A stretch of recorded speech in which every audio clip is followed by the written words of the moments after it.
partager cet après-midi. Vous savez, je m'identifiais, peut-être beaucoup se sont identifiés ce matin, amen, avec les souffrances que vous avez pu avoir dans le ministère. Moi, je me suis identifié, je pense, dans toutes les parties que tu as amenées.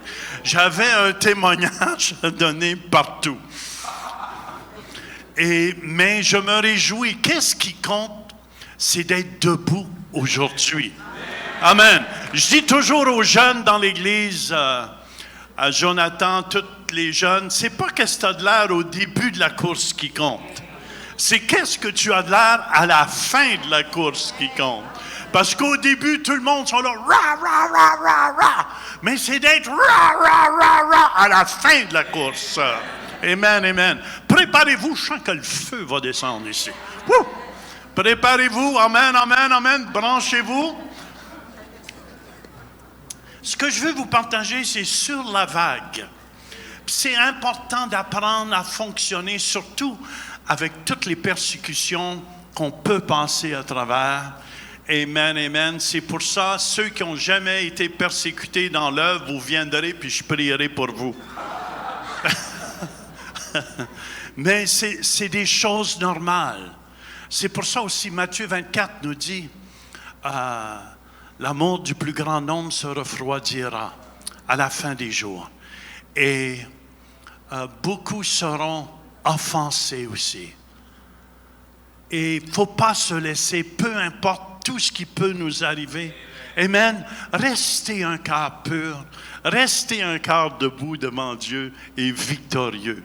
Et c'est ça aussi, il y a une vague présentement du Saint-Esprit, amen, que je suis embarqué dessus. Puis écoutez bien, je ne crois plus dans ces prières. Seigneur, envoie un réveil.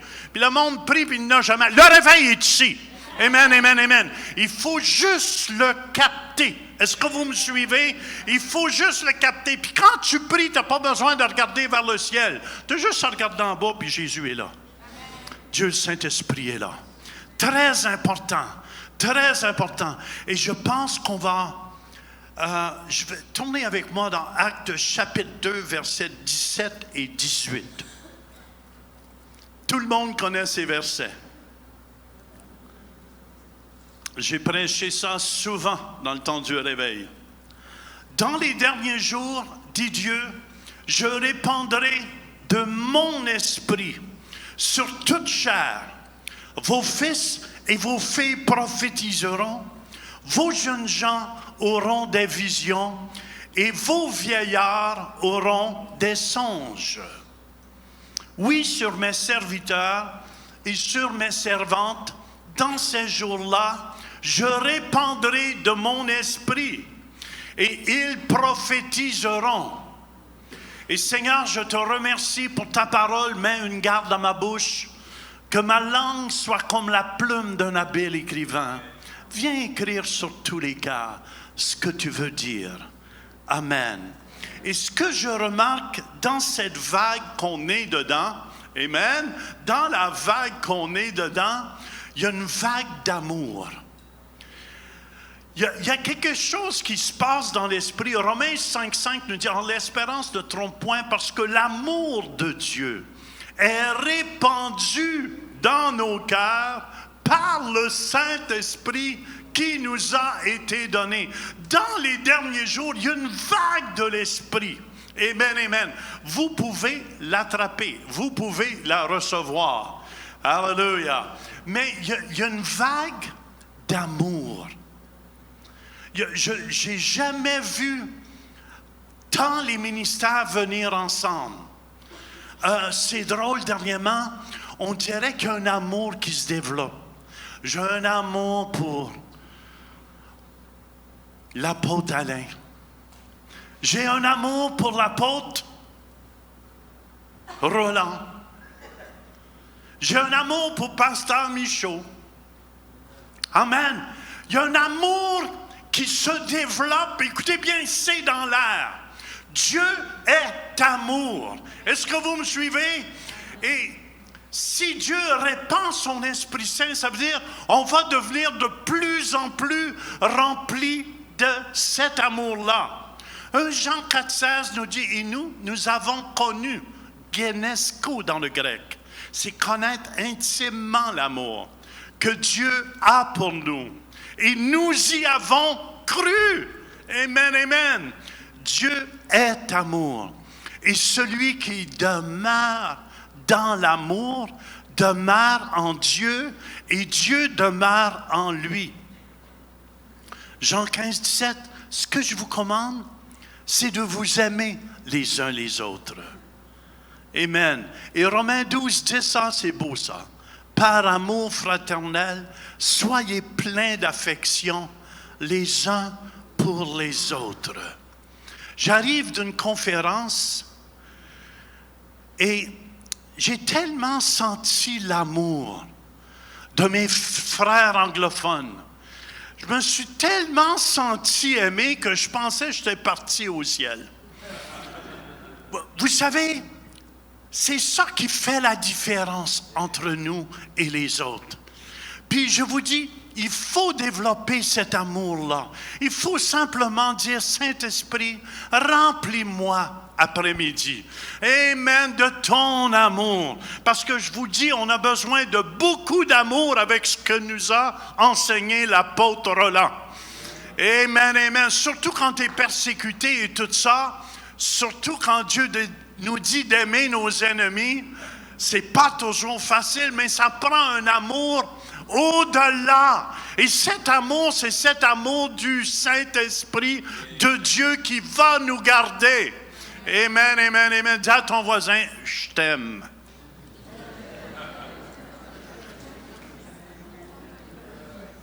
Vous savez, souvent on est tellement habitué de ne pas se le dire qu'il faut comprendre, amen, qu'on a besoin de cet amour-là. La semaine passée, toute l'équipe qui nous ont accueillis, n'importe qui de l'équipe, ils nous serraient dans les bras, puis ils démontraient leur amour. Vous savez, ma femme, je peux lui dire je l'aime de loin, mais je dois lui démontrer mon amour de temps en temps. Amen, amen. Pas juste de temps en temps, elle en a besoin tout le temps. Il faut que je lui dise que je l'aime. Amen, amen. Mais elle s'ennuie, hein? Ça, c'est un secret, je vous dis. Elle s'ennuie vraiment quand je m'en vais une semaine de temps. Oui, regarde-moi, c'est la vérité, je dis. Et vous devez comprendre, plus ça va, plus cet amour grandit dans mon cœur. J'ai un amour pour tout le monde. Et ma prière est aujourd'hui, c'est que vous soyez remplis de cet amour. Je vous le dis, Dieu est amour. Et si on fonctionne, je vois des miracles dernièrement, mais si on fonctionne dans l'amour de Dieu, on opère avec Dieu, mais on opère du cœur d'amour de Dieu. Amen? Hallelujah! La deuxième vague que je vois, c'est une vague d'unité, comme j'ai rarement vu. Romains 12, 5 nous dit ainsi, nous qui sommes plusieurs, nous formons un seul corps en Christ. Et nous sommes tous membres les uns des autres. Ça veut dire, j'ai besoin de l'apôtre Roland pour ce que Dieu a mis dans sa vie. J'ai besoin de ce que pasteur Fabiola a de la France. J'ai besoin de ce que pasteur Christian a. Est-ce que vous me suivez? Et si on apprend à s'accepter, écoutez bien, je vous dis qu'on va voir des explosions de la gloire de Dieu dans nos villes. Je me souviens quand j'ai commencé à être pasteur ici en 82, je ne sais pas si tu te souviens, Louise, il y avait le pasteur Gagnon, puis je pense qu'il y avait le pasteur Joyal. Puis on était les trois églises, je pense, francophones qu'il y avait. Puis j'ai dit, pasteur Gagnon, moi, on commençait l'église, j'ai dit, passe-moi tes musiciens. Oh là là! Mais dans ce temps-là, écoutez bien, on s'est réconciliés, c'est son père. Il ne voulait pas qu'il me passe les musiciens. Mais après qu'il m'a passé ces musiciens, amen, on a fait des soirées on était unis les deux églises, parce que souvent les églises ont peur. Tu vas prendre mes brebis. Pasteur Michaud a commencé dans l'aile ici. J'aurais dû avoir peur de lui. Est-ce que vous me suivez? Mais j'ai pas eu peur de lui. Amen, amen. Écoutez bien, la peur est un connecteur. Si tu as peur, tu vas perdre toutes tes brebis. Amen, amen. C'est pour ça que tu n'avances pas. Mais je vous dis, si on s'unit et on se bénit, on va tous grandir. Dans ce temps-là, je pense, Pasteur Gagnon, ils ont grandi jusqu'à 400-500 en 2 ans, et nous aussi. Parce qu'on s'est unis ensemble. On s'est unis ensemble. Il y a une puissance dans l'unité. Et je vois, ça se produit présentement. Jean 17, 22, je leur ai donné la gloire que tu m'as donnée, afin qu'ils soient un, comme nous sommes un. Amen. C'est pas l'Église le centre qui est la meilleure, ou l'Église la pierre vivante, ou l'Église le chemin. Mais écoutez bien, c'est toute l'Église de Jésus-Christ. Amen, amen. Come on, come on. Puis une Église n'est pas meilleure que l'autre. Si on s'unit ensemble, je vous dis, on va voir les miracles de Dieu comme jamais on va avoir expérimenté avant. On va voir la gloire de Dieu éclater et sa gloire se propager. C'est pour ça que ma dénomination est meilleure. Moi, je me souviens, j'étais avec les Assemblées de Dieu dans les années 82. Et hors des Assemblées de Dieu, il n'y avait pas de salut. Je suis honnête avec vous. Les PAOC au Canada, mais c'est les Assemblées de Dieu. Puis on regardait les autres. Oh, vous êtes une église, quelle abomination! Et on regardait d'en haut les autres. Probablement, Pasteur Alain, j'aurais regardé votre église d'en haut. Ça se peut, je l'ai fait, hein, aussi. Je te demande pardon.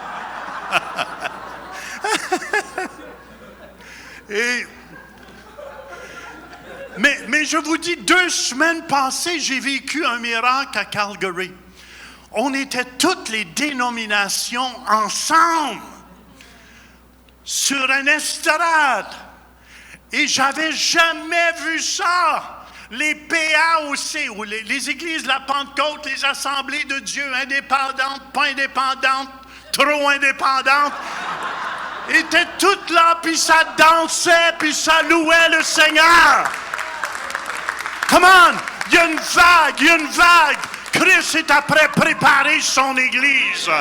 Amen, amen, amen. Puis on n'en reverra plus de ces choses-là. Je vous dis, ça pue l'orgueil.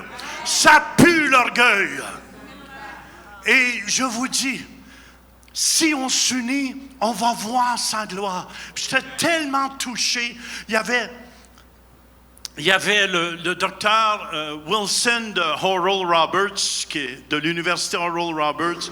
Puis j'ai dit, regarde-les prendre une offrande. J'ai dit, Oral Roberts. Puis en plus, écoutez bien, dans notre temps, les églises de la Pentecôte avaient brûlé tous les livres de Kenneth Hagin dans un feu, des écoles bibliques. Puis là, un de leurs plus gros prédicateurs de la Pentecôte est en avant. C'est le gars, écoute, le gars, il a une église, je ne sais pas de combien, Louise. Il rassemble des foules de 500 000 en passant. Puis il était là, il dit, mon professeur était Kenneth Hagin. Yes! J'étais content parce que tu sentais plus des barrières. Tu sentais qu'on acceptait ce que Dieu nous avait donné. Et si on commence à accepter ce que Dieu nous a donné, amen, amen, on va voir la gloire de Dieu. Et dans les derniers jours, amen, Dieu va répandre son esprit sur toute chair. Vos fils, vos filles prophétiseront. Vos jeunes gens auront des visions. Ma femme, vos vieillards auront des songes. Sur mes serviteurs, sur mes servantes, je répandrai de mon esprit. Mais vous devez comprendre, écoute, il y a une unité qui se fait. Mon fils ne fait pas les choses pareilles. Il a changé le nom de mon église, le centre réveil. Il a coupé ça au centre.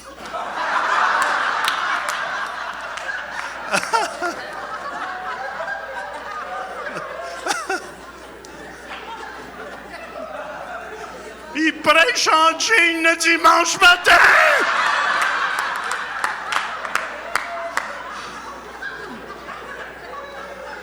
Ah, j'ai dit, il va tout perdre mes frères africains au début.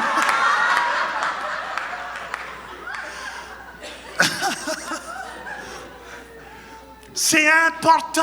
Il y a quoi qui se produit dans l'esprit? Le psaume 106, au verset 47, « Éternel notre Dieu, et rassemble-nous du milieu des nations, afin que nous célébrions ton saint nom et que nous mettions notre gloire à te louer. » Écoutez-moi, on doit accepter la génération qui vient après nous, même s'ils font les choses différentes.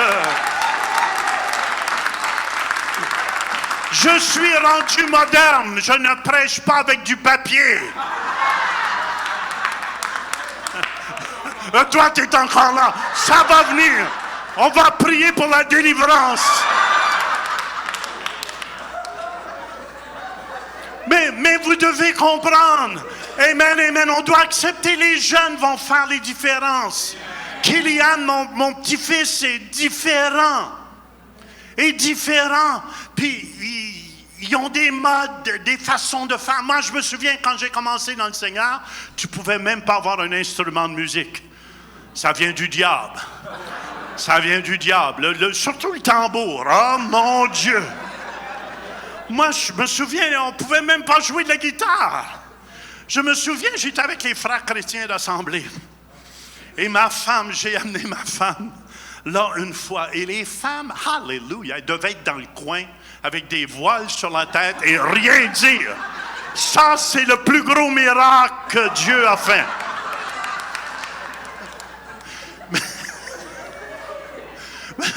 Mais ma femme n'a pas resté longtemps là. Oh là là là là. Là. Mais je me souviens, écoutez bien, et si on jouait de la guitare, moi, j'étais tellement touché de Dieu à ce moment-là, de l'Esprit de Dieu.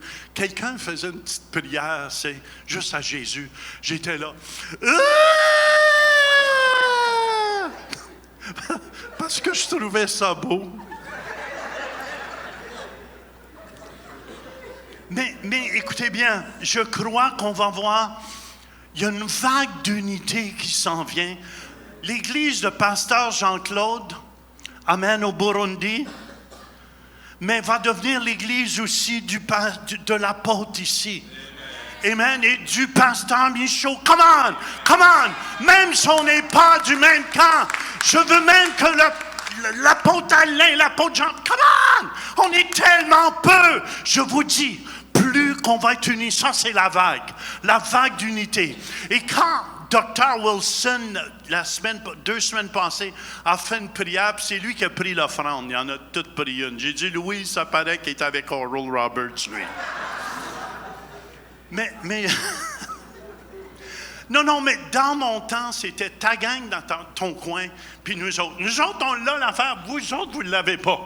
Puis c'est un genre de compétition aussi. Si tu sentais l'Esprit de Dieu, amen, agir à travers toi, guérir les malades, amen, amen, amen. Mais tu ne le sais pas encore.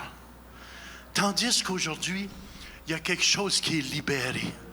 Il est libéré. Et je crois que c'est un signe des derniers jours. On va voir des enfants. Amen. Kylian, es-tu ici, dans la salle? Ah, il n'est pas dans la salle. Et on va voir les jeunes. Je regarde nos jeunes un matin. Man, c'était bon la louange.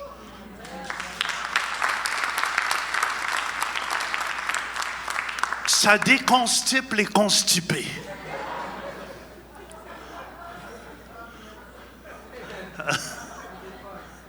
C'est la nouvelle génération. Comment on ne peut pas rester borné? Je me souviens, moi, quand la télévision est sortie, C'est du diable! Tenez-vous loin! Mais tout le monde a pris les médias, les païens, puis nous, les chrétiens, on arrive à la fin, on essaie d'avoir un petit temps d'antenne à quelque part, parce qu'on sait que ça peut produire. C'est pour ça que j'encourage la radio. J'encourage les médias. J'encourage Théo Vox.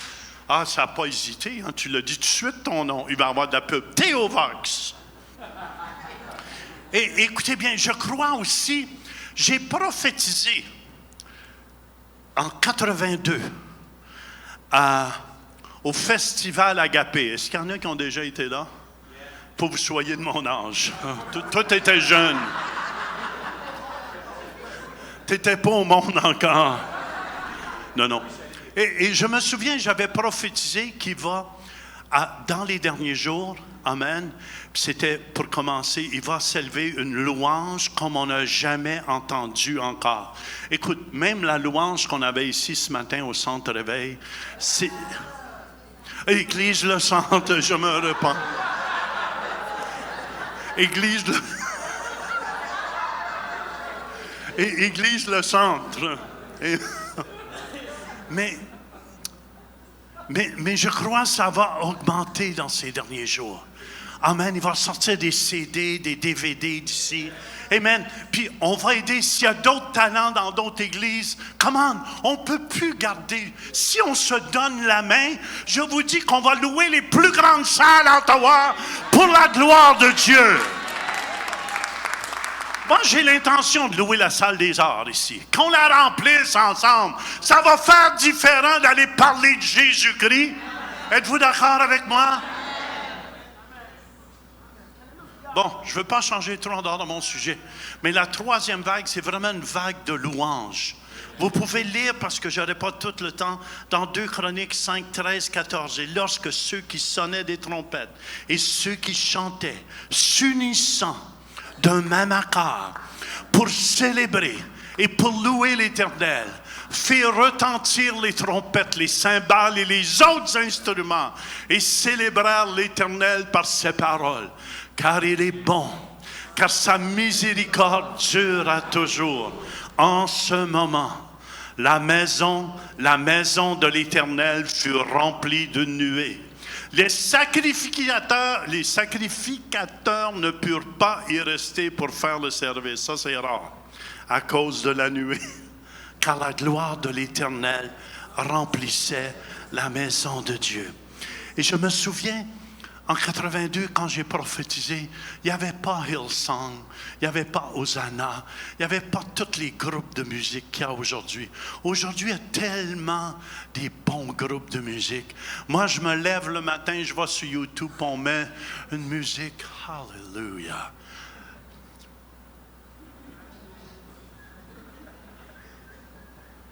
Vous comprenez? L'autre vague qu'il y a présentement, il y a une vague prophétique. Amen. Il y a vraiment une vague prophétique. Tu sais, j'étais tellement content que je t'ai vu prophétiser tout à l'heure. Ça aurait été de mon style de prophétiser comme ça. Amen, amen. Puis je trouvais ça tellement beau. Voyez-vous le contraire? Le contraire, si on est unis, je suis content que Dieu l'utilise. Imaginez-vous si j'aurais été jaloux en avant. Mais je vous dis, j'ai vécu ça toute ma vie. Je me souviens, la première fois, j'ai dit, un prédicateur, j'ai vu du feu sortir au bout de mes doigts. Il m'a regardé. Il n'y a rien là. Comment tu rentres ça dans l'enseignement? Persécution? Ou rejet? Tu ne l'as pas mis rejet. Et tu vas y passer. Mais tu sais, tu dis, tu veux te faire encourager, c'est waouh, je suis chaud aux gens, puis c'est comme du feu qui sortait au bout de mes doigts, puis j'étais content, tu dis, hey, il se produit ça. Tu sais, j'étais comme un petit gars, je m'en vais dire ça, j'aurais dû jamais dire ça. Il voulait même plus jamais de sa Bible. Mais il y a une vague prophétique. Dieu dit, sur mes serviteurs, sur mes servantes, Dans ces jours-là, je répandrai de mon esprit et ils prophétiseront. Ça veut dire parler sous l'inspiration divine, prédire, déclarer.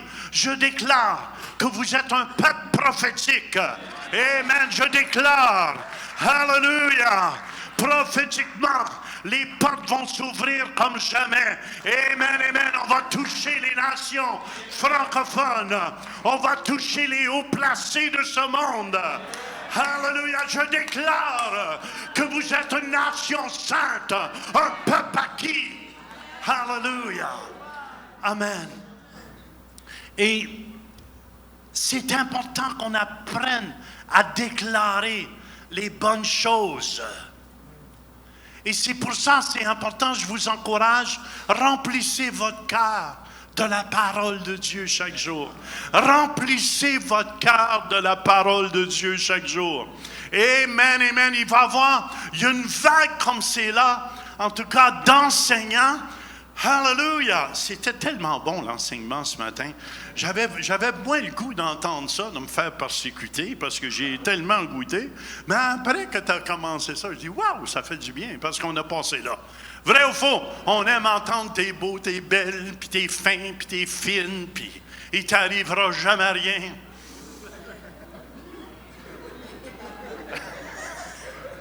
Après qu'elle fini, j'ai dit, bienvenue au ministère.